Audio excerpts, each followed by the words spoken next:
orang lain. Oleh sebab itu kami masih membutuhkan dan sangat membutuhkan tuntunan firman dalam hidup kami setiap hari. Kau pakai hamba menjadi saluran berkat.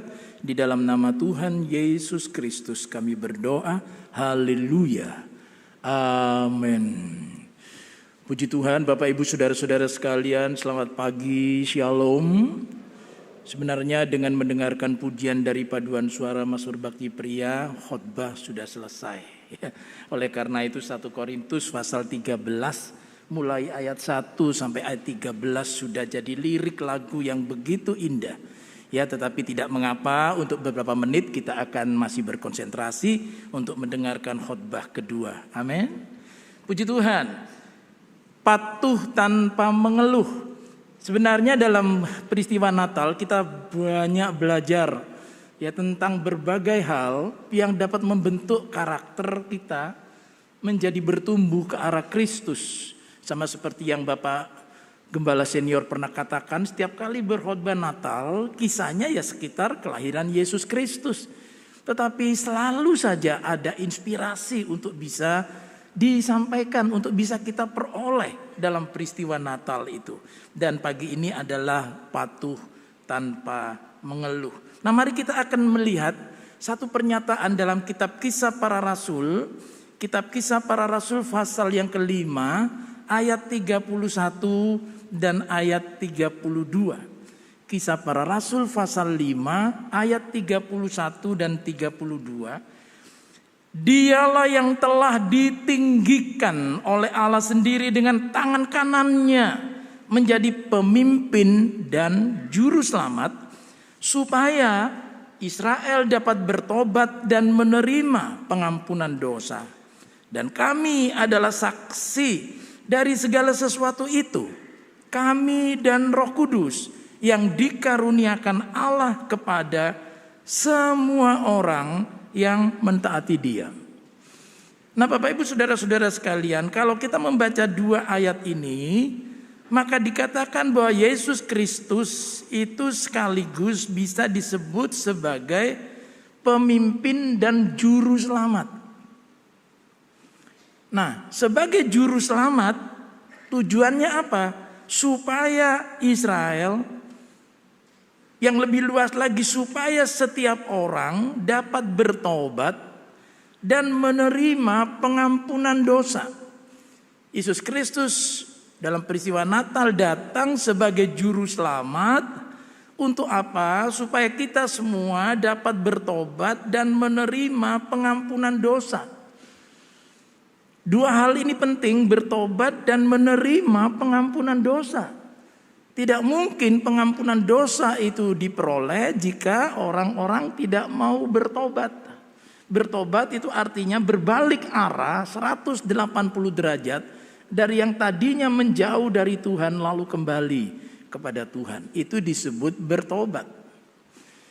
Nah, pertobatan itu terjadi, orang berbalik kepada Allah, maka ia memperoleh pengampunan dosa. Nah, tetapi yang kedua, Yesus juga datang sebagai pemimpin. Nah, kalau ia datang sebagai pemimpin, maka dibutuhkan yang disebut dengan ketaatan. Itulah sebabnya dua ayat ini penting sekali. Sebab ada orang yang sudah menerima Yesus Kristus sebagai juru selamat pribadi, dia sudah diampuni dosanya, sudah bertobat, diampuni dosanya. Tetapi kan tidak langsung kita meninggalkan dunia ini. Ya, tetapi masih hidup di muka bumi ini. Nah, selama kita masih hidup di muka bumi ini dan menantikan saat di mana Tuhan memanggil kita, maka kita harus mengalami pertumbuhan dalam apa? Dalam ketaatan kepada Yesus Kristus yang adalah juru selamat itu sendiri, karena ia juga pemimpin. Ya, di mana ada pemimpin, di situ ada yang dipimpin, ada leader, ada followers. Ada pemimpin, ada yang dipimpin. Nah, kita diminta untuk mematuhi sang pemimpin kita, pemimpin besar kita, yaitu Yesus Kristus. Nah, sekarang kita akan melihat ada beberapa kepatuhan, ketaatan di dalam Natal yang memiliki dimensi yang begitu luas, ya, mulai dengan kepatuhan dalam perjanjian lama, yaitu kepatuhan para nabi. Ada nabi-nabi, hamba-hamba Tuhan yang dipakai oleh Tuhan untuk menyampaikan berita. Sampaikanlah berita ini. Jadi nabi itu dapat inspirasi, lalu dia sampaikan kepada bangsa Israel, umat Tuhan. Nah, ada nabi yang ditempatkan di kota-kota besar seperti Yerusalem, tetapi ada nabi juga yang ditempatkan di dusun. Contohnya adalah Nabi Mika. Nabi Mika itu melayani bersama dengan Nabi Yesaya, sama-sama sebagai nabi, tapi Yesaya itu bertugas di Yerusalem, ibu kota, disebut sebagai major prophet, ya, nabi besar. Mengapa? Karena skup pesan yang diterima itu menyangkut begitu banyak bangsa-bangsa. Ruang lingkupnya jauh lebih besar, disebut nabi besar. Tetapi Mika, dia melayani di dusun, disebut sebagai nabi kecil, bukan karena orangnya kecil, tetapi karena skop pemberitaannya itu, lingkupnya itu tidak seluas seperti Yesaya, sehingga disebut minor prophet, ya, nabi kecil. Nah, tetapi yang menarik adalah bahwa Kristus lahir di Bethlehem itu tidak disampaikan mengenai letak Bethlehemnya itu oleh Yesaya, tidak. Sekalipun dia nabi besar, tapi Tuhan tidak berpesan kepadanya di mana Mesias itu akan lahir. Tetapi melalui Mika. Mika 5 ayat 1, sekarang Mika 5 ayat yang pertama, tetapi engkau hai Betlehem Efrata, hai yang terkecil di antara kaum-kaum Yehuda, daripadamu akan bangkit bagiku seorang yang akan memerintah Israel, yang permulaannya sudah sejak purbakala, sejak dahulu kala. Ya, dari Bethlehem itu akan muncul seorang, ya, yang akan memerintah sebagai pemimpin. Permulaannya sudah sejak purbakala, sejak dahulu kala. Ini nubuatan mengenai tempat di mana Mesias itu akan dilahirkan. Nah, dari sini pelajaran apa? Kalau misalnya saja Nabi Mika, dia merasa iri dengan Nabi Yesaya. Wah, enak Nabi Yesaya lebih ditempatkan di kota besar. Fasilitasnya mungkin lebih banyak. Ya, menjadi seorang hamba Tuhan yang lebih ternama. Masuk dalam kategori yang disebut dengan tadi itu Nabi kaliber besar. Lalu saya ditempatkan Tuhan di desa, di tempat yang terpencil. Nah, kalau dia sudah diliputi oleh rasa iri hati, kemudian dia mogok, ya, tidak bersedia menyampaikan firman Tuhan, maka sudah Mika tidak dapat namanya dicantumkan dalam Alkitab sebagai seorang hamba Tuhan yang patuh.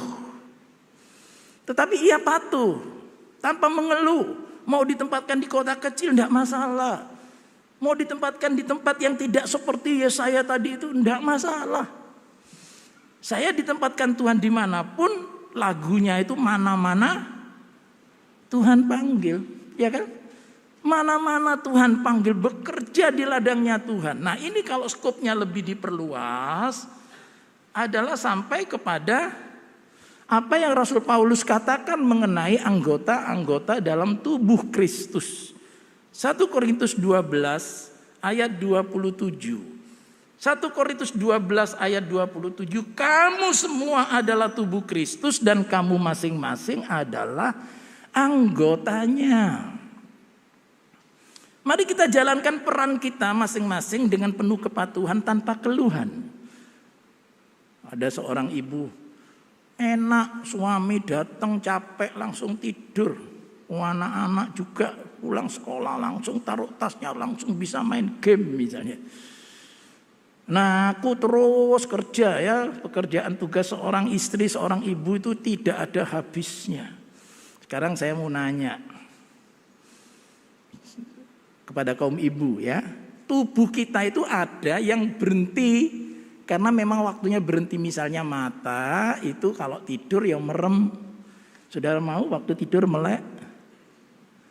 Hanya satu rekan saya pendeta Musa yang waktu tidur pernah melek.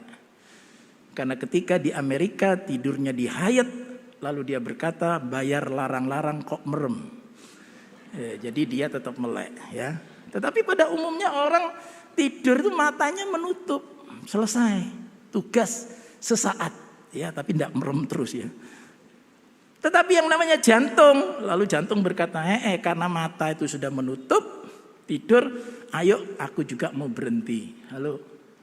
Ginjal juga berkata, tung, jantung, aku ya mandek ya, aku juga berhenti. Ayo berhenti sama-sama yuk, besok pagi jam 5 baru kerja lagi, gitu. Ya enggak, mata itu berhenti, tangan berhenti tidur. Tidur istirahat, tapi yang namanya jantung, ginjal, kerja terus. Nah itu istri, itu ibu. Ya memang begitulah, mau tukar tempat ya enggak bisa ya. Artinya sudah dikatakan kamu masing-masing itu anggotanya. Jadi tidak boleh ada yang merasa kenapa kok fungsi saya di sini, tempat saya tidak terhormat. Nah kalau kita memahami prinsip itu, maka saudara kita akan patuh. Terima kasih Tuhan, kau tempatkan aku sebagai seorang istri. Kau tempatkan aku sebagai seorang suami. Kau tempatkan aku sebagai seorang anak. Kau tempatkan aku sebagai orang tua yang harus mendampingi anak. Nanti pulang gereja jam 10 aku dampingi anakku sekolah minggu KAA itu jam 11. Tak dampingi, itu tugasku sebagai orang tua. Nah kepatuhan menjalankan tugas itu di bagian yang pertama contoh Mika ini adalah kepatuhan tanpa melihat posisi. Ya, mau di kota, mau di desa, mau peran besar, peran kecil, semuanya berperan untuk kemuliaan nama Tuhan. Yang kedua adalah kepatuhan Maria. Ya, Lukas 1 ayat 38, kata Maria kepada malaikat Gabriel itu, sesungguhnya aku ini adalah hamba Tuhan. Jadilah padaku menurut perkataanmu itu. Lalu malaikat itu meninggalkan dia. Ya sudah, kalau itu memang perintah Tuhan, ya sudah aku patuhi. Padahal resikonya itu besar.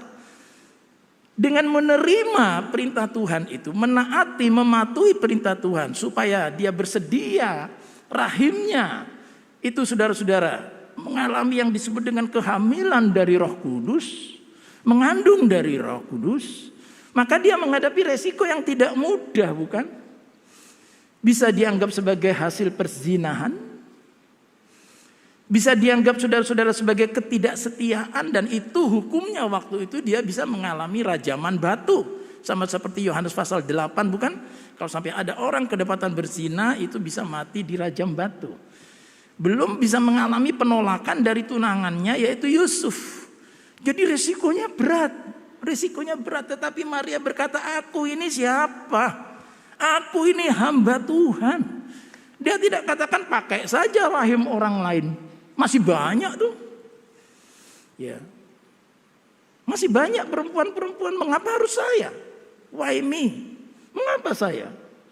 Nah, tetapi Maria sudah dalam kepatuhannya dia berkata, aku ini hanya hamba Tuhan saja. Ya sudah, kalau memang Tuhan maunya begitu ya saya terima. Nah Bapak Ibu Saudara sekalian, berarti apa? Ada orang-orang yang patuh sekalipun dia tahu resikonya itu besar. Contoh-contoh lain dalam Alkitab kita, Simon, Yakobus, Yohanes misalnya.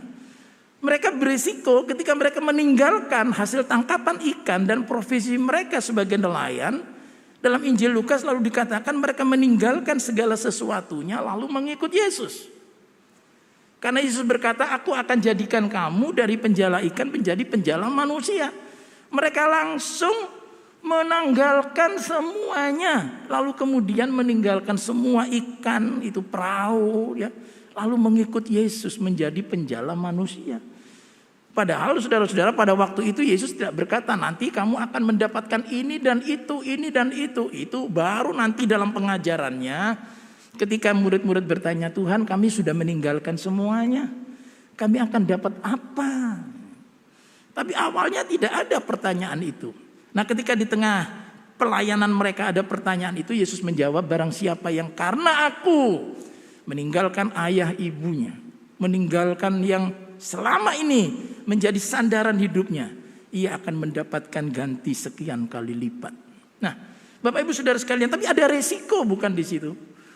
Keputusan, kepatuhan untuk menaati firman Tuhan selalu ada resiko. Pak, kalau saya berbisnis pakai cara Tuhan, wah berisiko Pak. Bisa satu, keuntungan saya bisa menurun banyak. Kedua Pak, saya bisa ditinggalkan oleh para pelanggan saya. Mau makan apa? Nah, itu risiko. Kalau disuruh harus menaati firman Tuhan sepenuhnya dalam bisnis saya, lalu saya dan keluarga mau makan apa? Saya bilang ya itu firman Tuhan. Setiap kepatuhan, ketaatan itu ada resiko. Memangnya Maria tidak ada resiko, dan resikonya itu mati loh. Ya. Banyak saudara-saudara orang-orang yang rela meninggalkan, ada rekan dokter kita juga. Setelah lulus dia sebagai dokter spesialis, ditawari untuk bekerja di ibu kota dengan gaji yang besar, fasilitas yang lengkap. Tetapi ketika dia berdoa dengan istrinya, lalu dia mendapatkan panggilan untuk melayani di Papua. Beresiko. Tetapi karena dia patuh, ya dia sudah menolak permintaan untuk bekerja berprofesi sebagai dokter spesialis penyakit dalam di Jakarta. Dia memilih untuk di Papua. Orang bilang ini gimana ini? Ya, pendak keliru itu. Nah, itu resiko. Tetapi sudah pelayanannya di Papua sungguh-sungguh menjadi berkat. Nah, ini contoh yang kedua. Kalau tadi saudara-saudara Nabi Mika bersedia patuh sekalipun ditempatkan atau berfungsi di peran-peran yang tidak besar, tapi dia tetap lakukan tugasnya dengan baik. Yang kedua, bahwa dalam kepatuhan itu ada risiko. Tapi Tuhan tidak pernah meninggalkan orang yang benar-benar mau berisiko untuk menaati firman Tuhan. Tidak pernah. Tidak pernah. Dan ini bukan hanya teori, pengalaman. Ya, saya sebagai hamba Tuhan tidak mau hanya berteori. Mengalami hanya karena terbatasnya waktu. Saya tidak mungkin ceritakan bagaimana Tuhan memanggil saya dan melengkapi sampai sekarang oleh anugerah Tuhan. Cukup. Nah, Bapak Ibu saudara-saudara sekalian, yang ketiga, bagaimana dengan Yusuf? Kepatuhan Yusuf. Ini apa artinya? Ya, oleh karena dalam mimpi dikatakan Matius 1 ayat 24-25, sesudah bangun dari tidurnya, Yusuf berbuat seperti yang diperintahkan malaikat Tuhan itu kepadanya. Ia mengambil Maria sebagai istrinya, tetapi tidak bersetubuh dengan dia sampai ia melahirkan anaknya laki-laki, dan Yusuf menamakan dia Yesus. Begitu saudara-saudara tahu bahwa Maria itu mengandung dari Roh Kudus, maka Yusuf dikatakan adalah orang yang tulus dan ingin menceraikan Maria secara diam-diam. Ya, artinya supaya tidak menjadi sesuatu isu secara sosial di mana-mana orang lalu tahu. Enggak. Ia sedang mempertimbangkan maksud itu. Perhatikan, orang sudah mau mengambil keputusan, sudah ada pertimbangan-pertimbangan. Lalu kemudian saudara, ada pesan Tuhan lewat malaikat dalam mimpi itu, jangan takut menerima Maria. Artinya jangan takut untuk mengubah keputusan yang sedang kau pertimbangkan untuk menceraikan dia. Ubah 180 derajat. Terimalah Maria sebagai istrimu karena kandungannya itu dari Roh Kudus. Ya.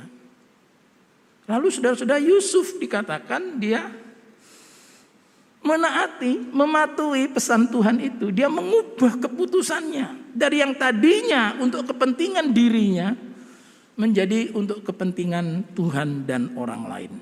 Ini adalah tipe yang ketiga. Bahwa kepatuhan tanpa keluhan itu dilakukan oleh orang yang mempertimbangkan dua keputusan. Yang satu itu akan lebih menguntungkan diri sendiri. Yang kedua adalah kepatuhan yang bisa mendatangkan berkat bagi nama Tuhan, kemuliaan bagi nama Tuhan, dan untuk lebih banyak orang. Mendatangkan istilah sekarang kemaslahatan bagi banyak orang daripada kepentingan diri sendiri. Oleh karena pada dasarnya manusia itu egois. I don't care about other people. Saya tidak peduli dengan orang lain. Ya, nah ini kepentingan saya. Yang penting saya dapat untung, yang penting saya nyaman, yang penting saya enak. Saya tidak mau peduli dengan yang lain. Itu umum di mana-mana begitu. Jadi Yusuf sudah mau bersedia mengubah keputusannya itu. Ya. Yang tadinya dengan dia menceraikan Maria diam-diam misalnya itu dia lakukan, buat dia juga enak. Dia bisa mendapatkan kembali wanita yang lain untuk menjadi istrinya. Oleh karena Maria dikatakan mengandung.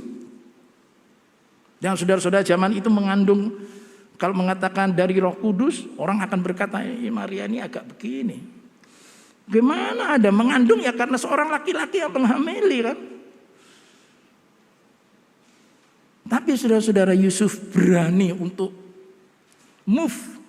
pindah dari rencana keputusan menceraikan itu kepada penerimaan. Demi kepentingan apa yang Tuhan inginkan dan untuk keselamatan banyak orang. Itulah sebabnya dia taat memberi nama kepada anaknya Yesus itu, pada Yesus, bayi Yesus, karena dialah yang akan menyelamatkan umatnya dari dosa mereka. Nah ini serupa dengan siapa? Dengan Rasul Paulus sebenarnya. Karena Rasul Paulus juga pernah berujar begini, dia berkata kepada jemaat di Filipi, kalau saya suruh milih, dan saya sekarang sedang didesak ini, didesak dari dua pihak. Yang pertama itu, kalau kamu tanya saya, ya saya milih untuk tinggal bersama Tuhan. Milih tinggal bersama Tuhan itu lebih enak. Lebih enak. Filipi pasal 1 ayat 24. 25. Ya, atau mulai ayat 23. Filipi 1 ayat 23. Aku didesak dari dua pihak. Aku ingin pergi dan diam bersama-sama dengan Kristus. Itu memang jauh lebih baik. Tetapi lebih perlu untuk tinggal di dunia ini karena kamu. Dan dalam keyakinan ini taulah aku akan tinggal dan akan bersama-sama lagi dengan kamu sekalian supaya kamu makin maju dan bersukacita dalam iman. Orang yang seperti Rasul Paulus yang mengalami begitu banyak penderitaan dalam pelayanannya, kalau ditanya kamu milih apa? Ya kalau saya harus masih mengalami penderitaan lagi, ya mending saya kumpul dengan Tuhan. Saya mati sekarang saya berjumpa dengan Tuhan, tinggal bersama Kristus. Itu lebih nyaman buat saya. Ya, lebih nyaman buat saya. Dikatakan jauh lebih baik. Seolah-olah saudara-saudara, kalau mau kalimatnya agak sedikit vulgar, lebih baik tinggal bersama Tuhan di sana daripada ngurusi kamu, tahu nggak? Ngurusi kamu itu rewel. Suruh baca firman aja anggot-anggotan, ibadah aja anggot-anggotan. Suruh ngurusi anak, istri aja main game tik-tok.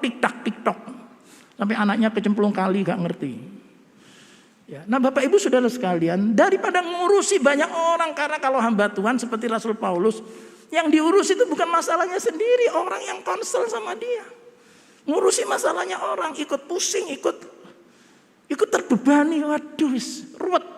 Sampai satu rekan hamba Tuhan, saudara-saudara, sekarang sudah dipanggil Tuhan. Ya, dia berkata, aku bosan ketemu orang gitu. Saya bosan ketemu orang katanya. Kalau ketemu orang ya mesti ketemu masalah gitu kan. Tetapi Rasul Paulus sadar, memang kalau tinggal bersama Tuhan jauh lebih baik kan, tidak usah ngurusi apa-apa kan. Ya, itu ada satu rekan di Semarang namanya Petrus juga, Petrus di sana, sudah ada yang di sana. Nah, ini Petrus yang Ferianto masih di sini, ngurusi jemaat Pringgading, ngurusi Bapak Ibu Saudara sekalian, pusing. Ya, maaf ya kalau saya katakan ini bukan tidak bersedia melayani. Saya yang sedang mengutip kalimat daripada Rasul Paulus. Kalau suruh milih, mending milih di sana. Ya. Tetapi demi untuk kamu katanya, lebih perlu untuk tinggal di dunia ini karena kamu dalam keyakinan itu. Sekarang aku mantap, aku akan tinggal bersama lagi dengan kamu sekalian supaya kamu makin maju dan bersukacita dalam iman. Supaya kamu makin berkembang, makin bertumbuh ke arah Kristus. Ini saudara keputusan yang tidak mudah. Ya. Nah tolong saudara-saudara juga, karena beratnya tekanan ekonomi, jangan lalu bilang sama anak istri, aku kon milih ya tak tinggal wae kowe. Sebenarnya sama, semua kita sudah ingin Tuhan cepat datang, betul? Halo? Ingin Tuhan cepat datang, ingin cepat kita diangkat oleh Tuhan. Ya tetapi kalau masih diberi kesempatan untuk hidup itu berarti tugas belum selesai. Katakan amin. Tugas belum selesai. Patuhi, terima kasih Tuhan. Beri aku kekuatan menghadapi kesulitan tantangan ini. Beri aku kemampuan untuk dapat mengatur semuanya menjadi lebih baik. Demi Tuhan dan demi menjadi berkat bagi banyak orang. Itu Yusuf. Dan yang terakhir bagaimana dengan orang Majus? Orang Majus saudara-saudara adalah orang yang mengandalkan akal budinya, nalarnya, rasionya. Ya dia mengikuti perjalanan bintang karena dia orang-orang Majus itu, mereka itu tahu tentang astronomi, tahu tentang petunjuk-petunjuk bintang, dan ini ada bintang Tuhan menuntun mereka. Nah, hanya sedikit saudara-saudara, kadang-kadang kepatuhan itu di tengah-tengah itu ada masuk sisipan, insert hasil pemikiran logika manusia. Oke, itu bintang itu menandakan ada raja. Raja logikanya itu di istana raja. Istana raja di mana? Di Yerusalem. Oke, bintangnya itu kebablasan, kayaknya remnya blong. Oh, Yerusalem aja. Kita mampir ke Yerusalem, ke istana raja. Ketika ditanya ketemu dengan Raja Herodes, nggak ada di sini, nggak ada. Lalu Herodes memberitahu kepada para ahli Taurat, coba cari, memerintahkan cari. Oh, di Bethlehem. Nah, lalu orang-orang Majus itu setelah dari istana Herodes, dia melihat lagi bintang itu masih menuju ke arah Bethlehem. Lalu mereka dikatakan oleh Alkitab bersukacita. Pernah keliru. Semula patuh, tapi kemudian sudah yang dipikir-pikir, yang tak pikir-pikir. Nah, lalu jadi keliru. Bukan berarti kita tidak boleh mikir, bukan, hati-hati. Boleh, saudara. Pemikiran kita harus digunakan. Ya, digunakan semaksimal mungkin. Ya, anak-anak juga, anak-anak muda belajar semaksimal mungkin. Tetapi perhatikan bahwa itu bisa keliru. Sehingga apa, saudara? Sesudah mereka berjumpa dengan Yesus di sebuah rumah di Bethlehem itu, lalu mereka pulang kembali ke timur daerah Persia itu. Tapi dikatakan, diberitahu dalam mimpi supaya lewat jalan lain. Dan mereka tidak lagi mampir ke Yerusalem. Sekarang sepenuhnya kepatuhan mereka, kepatuhan tanpa mengeluh dan total. Tidak lagi menggunakan akal budinya. Jadi saudara-saudara, ketaatan kepada Tuhan bukan bertentangan dengan akal budi, tetapi melampaui akal budi. Apa bedanya? Akal budi. Raja di mana? Oh, ibu kota. Raja lahir di mana? Oh, di istana. Kenapa tidak out of the box? Boleh nggak raja lahir di kandang? Nggak kepikir. Nggak kepikir.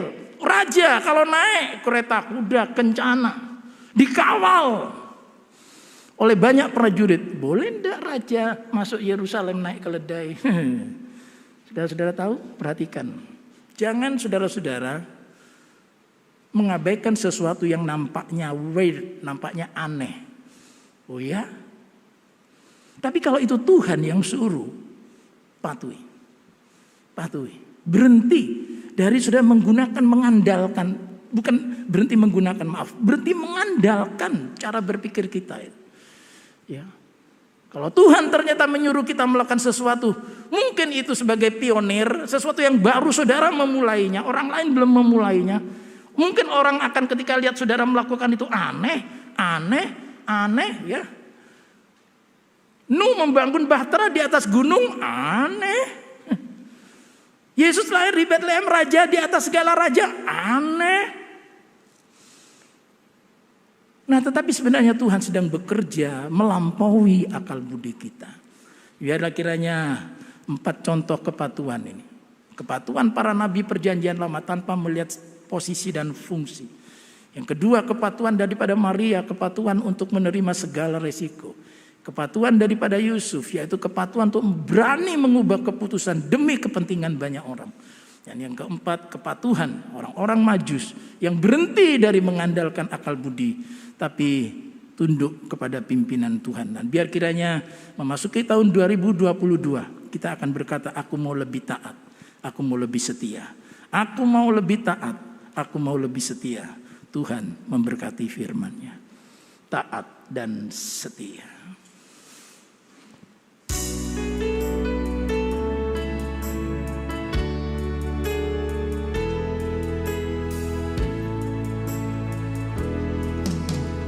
Ku datang ya Bapa dalam kerinduan, memandang keindahan-Mu.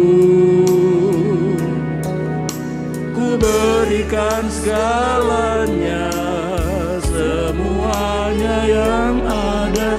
Ku ingin menyenangkan hati-Mu, oh Tuhan.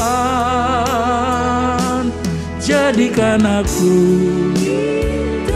yang yang kau pandang mulia, seturut karyamu di dalam hidupku. Ajarku berharap hanya kepadamu, taat dan setia kepadamu Tuhan. Mari kita bangkit berdiri sekali lagi, dengan segenap hati kita naikkan pujian ini. Ku datang ya Bapa dalam kerinduan, memandang keindahan-Mu. Ku berikan segalanya, semuanya yang ada. Ku ingin menyenangkan hati-Mu Tuhan.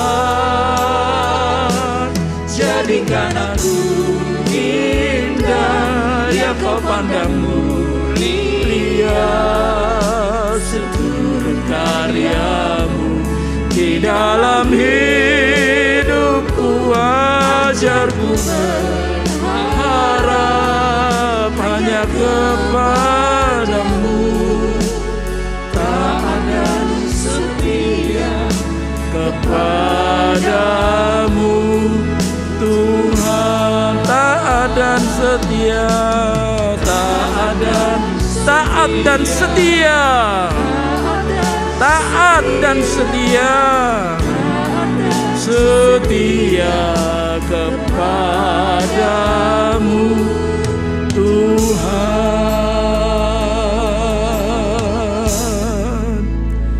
Beberapa hari ke depan kami segera akan mengakhiri tahun 2021. Biarlah pagi ini kalau hamba telah sampaikan apa yang Kau ingin hamba sampaikan, untuk kami boleh patuh dan taat ya Tuhan. Sekalipun pada posisi yang dikatakan manusia tidak terlalu penting, sekalipun ada resiko di dalam ketaatan itu, sekalipun kami harus mengubah dari kepentingan diri sendiri kepada kepentingan orang lain, bahkan kadangkala kami juga gagal karena kami mengandalkan cara berpikir kami. Biar pagi ini dan memasuki tahun yang baru, kami mau lebih lagi taat, kami mau lebih lagi setia. Dan sekarang anak-anak-Mu jemaat gereja Isa Al-Masih Pringgading, baik Tuhan yang beribadah secara onsite terbatas maupun yang mengikuti ibadah secara online, ada pergumulan-pergumulan yang tidak mudah. Mungkin ada yang sedang menghadapi persimpangan jalan untuk memilih apakah menaati Tuhan ataukah kesenangan diri sendiri. Biar kiranya Roh Kudus yang memimpin, sehingga anak-anak-Mu semuanya taat atas pimpinan Tuhan, pimpinan yang jelas. Dan ketika kami taat, Engkau tak pernah berhutang. Ketika kami patuh, Engkau memberikan berkat-berkat-Mu yang luar biasa. Terima kasih. Apabila ada yang sakit, biar kiranya Engkau yang menjamah oleh bilur-bilur Tuhan, semuanya menjadikan kesembuhan. Yang dalam pergumulan Engkau memberikan kemenangan demi kemenangan. Sekarang kami mengangkat kedua tangan kami, menyerahkan hidup kami sepenuhnya hanya ke dalam tangan Tuhan. Saudara-saudara yang kekasih, setelah kita beribadah sekarang, terimalah berkat yang melimpah ruah yang turun dari tata kasih Allah Bapa di dalam kuasa kemenangan, kebenaran dan ketaatan Yesus Kristus kepada Bapa, dan penghiburan serta persekutuan oleh Roh Kudus menyertai saudara sekalian sampai Maranatha. Tuhan Yesus Kristus datang kembali dalam kemuliaan-Nya. Amin.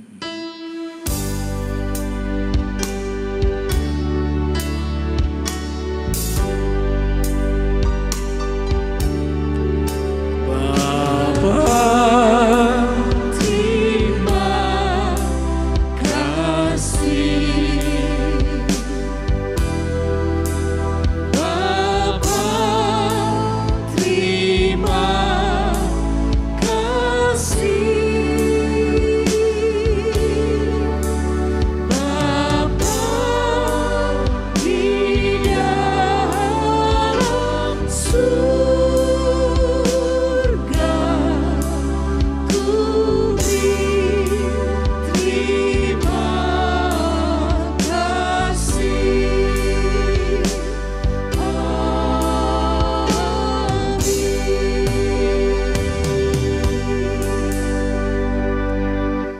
waktunya untuk bersaat teduh.